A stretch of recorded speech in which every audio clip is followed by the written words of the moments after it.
La columna de Irene D'Angelo, para la cual se ha dispuesto nuestro productor la semana pasada, se sonrojó un poquito. Esperemos que hoy lo tome con más calma.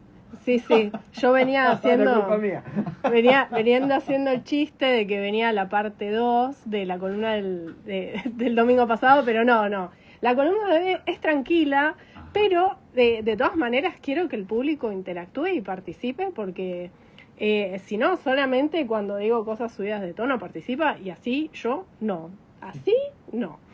Así que yo hoy vengo con una efemérides que se cumple la semana que viene, el 27 de agosto, que es una efemérides muy especial, que es el Día de la Radio, en conmemoración a la primera transmisión de radio que sucedió en Argentina en 1900... ¿En qué año? 27. No, 1920. 20. Sí, el 27 al 27 de agosto. El 27 de agosto. Con los locos de la azotea. Con los locos de la azotea. ¿Y te acordás los nombres? Si no, los decimos. No. Era muy, muy específico. Eran jóvenes radioaficionados y médicos argentinos: Enrique Susini, César Guerrico, Enrique Telémaco Susini, Luis Romero Carranza y Miguel Mujica, conocidos como, bien dijo acá el don Roberto Zanotto, los locos de la azotea, porque fue en la terraza del Teatro Coliseo en la ciudad de Buenos Aires. Utilizaron un pequeño micrófono, un transmisor de poca potencia y antenas improvisadas para transmitir. ¿Cuál fue la primera transmisión? Yo, señorita. Adelante. Yo, señorita. Sí.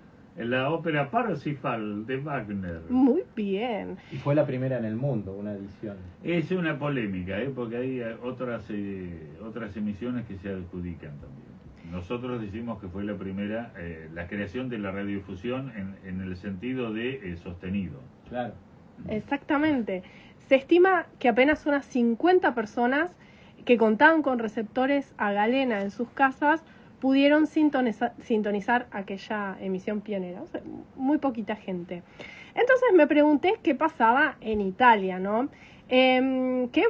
Nosotros tenemos en Italia al inventor de la radio, que fue Marconi.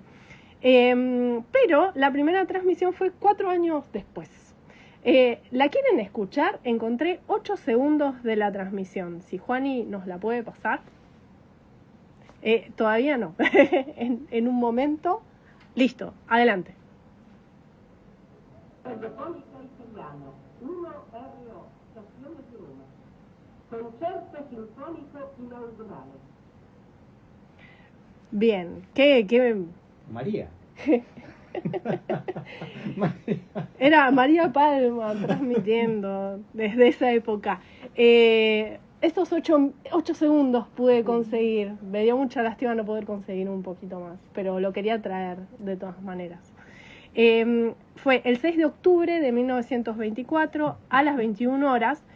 La Unione Radiofónica Italiana, la URI, realizó la primera emisión oficial de radio en el país. Pero atención, tenemos una coincidencia, porque ¿saben que esa unión se creó el 27 de agosto de 1924?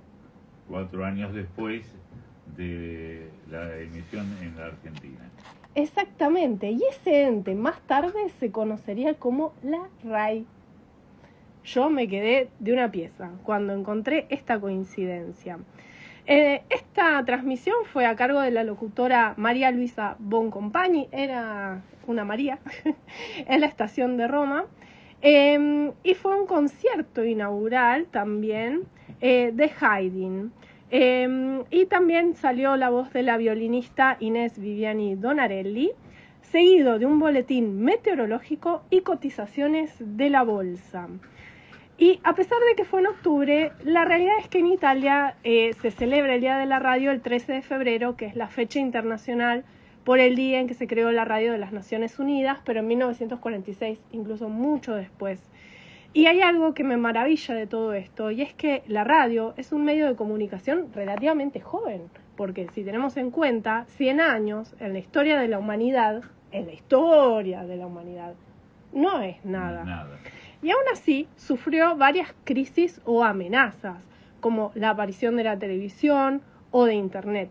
Y sin embargo acá está, adaptada y reconvertida, viviendo un nuevo boom. La era de los streamings está en su pico, lo que no es más que una versión un poco más sofisticada que lo que sintonizábamos en el dial hace poco más de 30 años.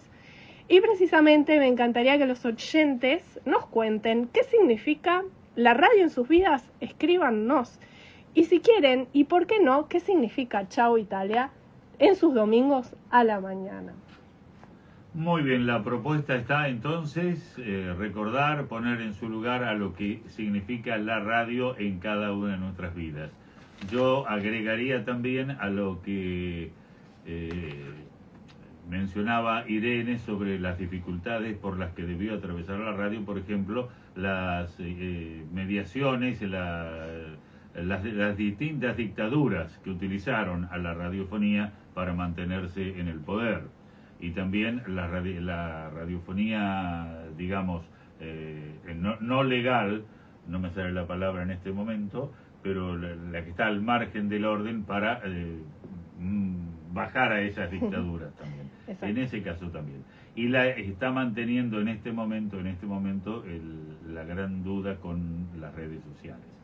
De una forma u otra, entiendo, fue un anticipo a lo que ahora está sucediendo con las redes sociales en esto de no solo agudizar la opinión y el pensamiento de cada uno de los oyentes, sino también intentar dirigirlos.